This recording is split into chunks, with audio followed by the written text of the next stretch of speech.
Torahbox.com pour la diffusion du judaïsme francophone vous retransmet un enseignement du Rav Yechia Ben Chetrit. Bonne écoute et bon limoud.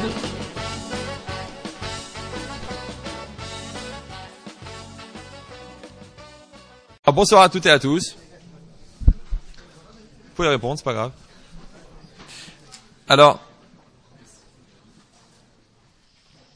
Alors ce soir, j'ai pensé qu'il fallait qu'on fasse un cours sur la rancune et la vengeance. Ça fait longtemps qu'on l'a pas fait, et puis j'ai senti que... Non. Alors, c'est marqué dans la Torah, dans la parashat Kedushin, Lotikom velotitor.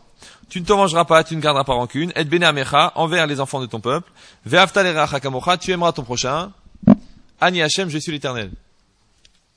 Alors, c'est difficile de comprendre pourquoi est-ce que la Torah elle s'est sentie obligée d'enseigner deux interdits différents, d'accord. Nous souvent on a l'impression de les confondre un petit peu. Le fait que la Torah, le fait de garder rancune ou le fait de se venger, d'accord, parce qu'une fois on se pense que ça c'est dans la tête, une fois c'est dans le corps, de vivre physiquement sa rancune, on appelle ça la vengeance. Mais on voit que la Torah elle a formulé deux interdits différents. Alors il faudrait qu'on comprenne. Deuxièmement, il faut voir aussi quand est-ce que ça s'applique réellement. C'est-à-dire quand est-ce que l'interdit il existe. Et bien sûr, quel est son fondement dans l'être, à l'intérieur de la personne, comment ça fonctionne.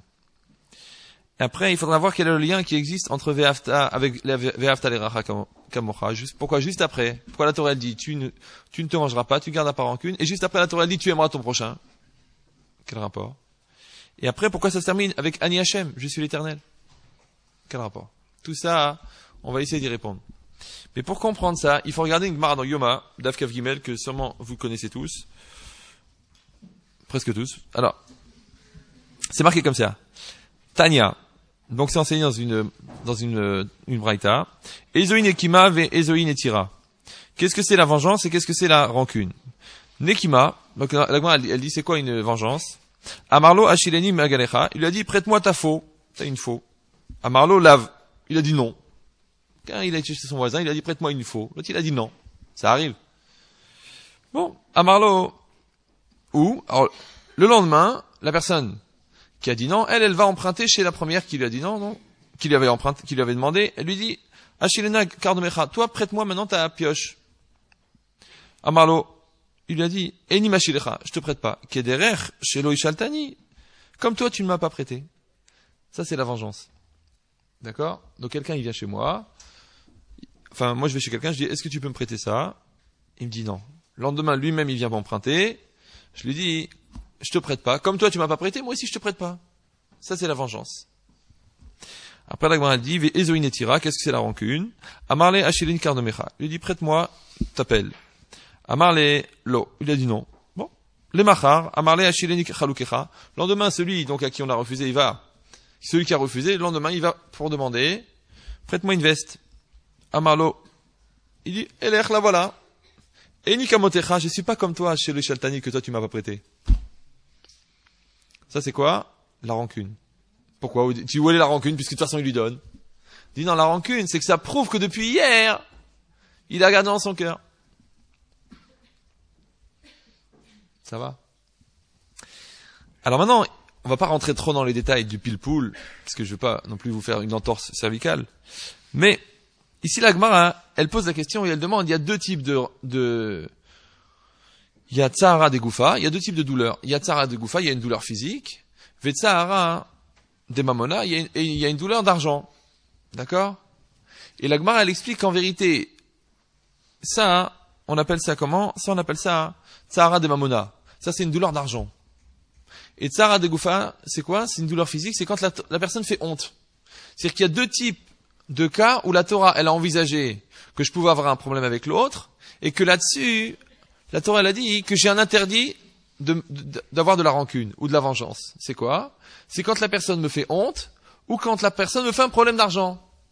Maintenant, voilà l'exemple de la Gemara pour qu'est-ce que c'est un problème d'argent. Ça veut dire quoi?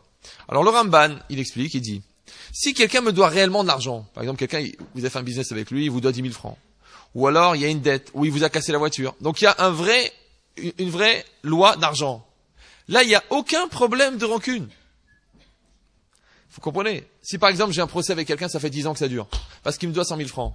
Maintenant pendant 10 ans, je l'ai dans la tête les 100 000 francs, et je lui en veux, et je l'emmène au Beddin, et ça traîne pendant 10 ans. Et dit là-dessus, il n'y a pas de problème de rancune. De la même manière, si quelqu'un m'a blessé, m'a fait une vraie blessure physique, et que pour ça je dois l'emmener au Beddin, moi je pourrais dire, allez c'est pas grave, laisse tomber, c'est un autre juif, comme toi, laisse... Non, il dit là-dessus.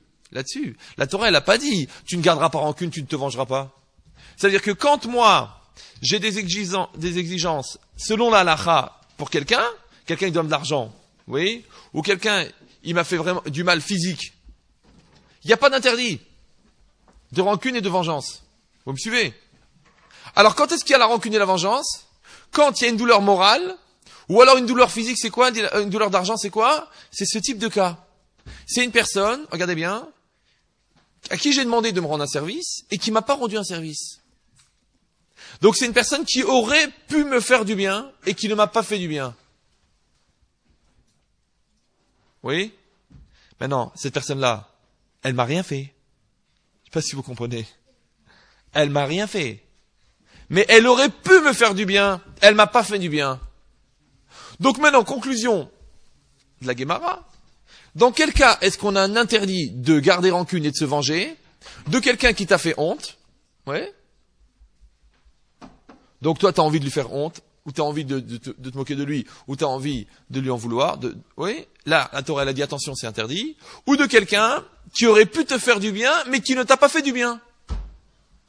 Ça veut dire que quelqu'un qui t'a fait un vrai problème, ouais, il n'y a pas de problème de rancune, parce que tu vas aller au Beddin. Maintenant, le fait d'aller au Beddin, c'est légal, il n'y a pas de problème de rancune. C'est-à-dire, ouais, pourquoi t'es comme ça? Attends, tu m'as cassé le bras, je t'emmène au Beddin. Tu me dois 10 000 francs, je t'emmène au Beddin. Ah, tu dis, alors t'es rancunier alors, en quelque sorte. Non, tu dis, il n'y a aucun problème de rancune là-dessus. La rancune, elle est quand quelqu'un il m'a fait honte, ou quand quelqu'un il aurait pu me faire du bien, il ne m'a pas fait du bien. Vous me suivez? Donc ça veut dire que la Torah, elle a interdit d'en vouloir à quelqu'un qui t'a rien fait. Ben heureusement. Je sais pas si vous sentez le problème. Faut que j'en vois, il y a personne, tu vois. Tu comprends? Tu peux pas t'asseoir là, ça m'aide. Merci. Merci beaucoup, Khazak. Ça veut dire quoi? Ça veut dire que c'est incroyable. La Torah, elle est venue, elle m'a dit, attention à toi, lotikom velotitor. Tu ne garderas pas rancune et tu ne te vengeras pas. Envers qui? Envers quelqu'un qui t'a rien fait. Mais évidemment que tu dois pas te venger pour quelqu'un qui t'a rien fait. Essayez de comprendre. Moi, je vais chez quelqu'un, je lui dis prête-moi ta pelle. Il me dit non. Bon, alors je dis, tu sais, t'aurais pu me la prêter. Tu me l'as pas prêtée. Alors pour ça, je vais t'en vouloir. Premièrement, il a le choix. Oui ou non?